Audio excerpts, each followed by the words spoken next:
নমস্কার বন্ধুরা, আরও একটি নতুন ব্লগে আপনাদের সবাইকে স্বাগত।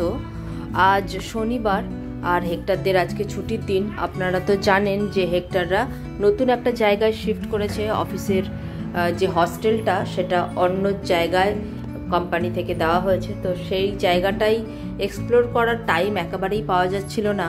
তো শনিবার একটু বেরিয়ে পড়েছে একটি গ্রাম দেখতে। ওদের জায়গা থেকে একটুখানি দূরত্বে একটি গ্রাম রয়েছে। চলুন আপনাদেরও আজকে সঙ্গে নিয়ে গ্রামটি আমরা একটু এক্সপ্লোর করি। এইখানে মানুষদের বেশিরভাগই পশুপালন এবং কৃষিকাজ করেই চলে।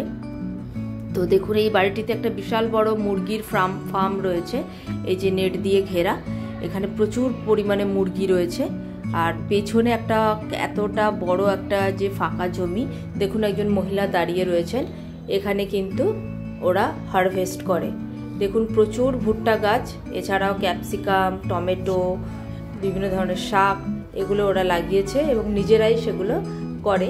বাড়ির মোটামুটি শাকসবজি এখান থেকেই ওরা কালেক্ট করে নেয়। তো মোটামুটি এই গ্রামটা খুবই শান্ত শিষ্ট, সেরকম বেশি গ্যাদারিং নেই, রাস্তাঘাটে মানুষজনও কম। তো এখানে খুব একটা মানুষজন ভিডিও করা পছন্দও করে না। তো রাস্তায় যেতে যেতে যেটুকু আর কি দেখানো যায়। তো এটি একটি সেই প্লাম গাছ, যেই প্লাম গাছটা মনে হচ্ছে হাফ থেকে কেটে দিয়েছে এবং পাতাগুলো বেশ ঝিমিয়ে পড়েছে। প্রচুর প্লাম ধরেছিল, প্লামগুলো লাল লাল হয়ে গেছিলো পেকে। কিন্তু এটা যেহেতু এখানে রাস্তাঘাটে অহরহ দেখা যায়, তাই এটা এদের কাছে জংলি গাছই, কেউ এই ফল খায় না। এটি দেখুন আরেকটি জংলি বেরি গাছ, কত পরিমাণ কালো কালো বেরি হয়েছে। এটাও একটি জংলি টাইপের বেরি, এটাও কেউ খায় না। এটাও একটি লাল রঙের বেরি, কিন্তু এটাও একটু জঙ্গলের মতো, এগুলো কেউ খায় না। ওই যে ঢিবি করা দেখলেন, ওগুলো হচ্ছে সার, গোবর সার কম্পোস্ট করে রেখেছে গাছের জন্য। আর এই গাছটায় আপেল ধরেছে, দেখুন কত। আপেলগুলোর সাইজ তেমন একটা বড় নয়, এখনো পাকেনি, বেশ এখনো হলদেটে টাইপের গ্রিন হয়ে রয়েছে। আর এটা আবার একটা প্লাম গাছ, দেখুন একদম বেগুনি বেগুনি প্লামে ভর্তি।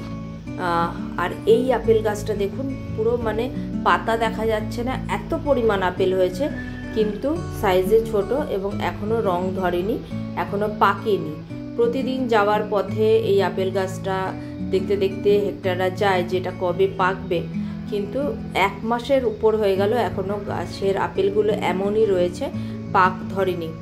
আর কাঁচা অবস্থায় এই আপেলের টেস্ট কেমন জানেন? কাঁচা অবস্থার টেস্ট ভীষণ কষা।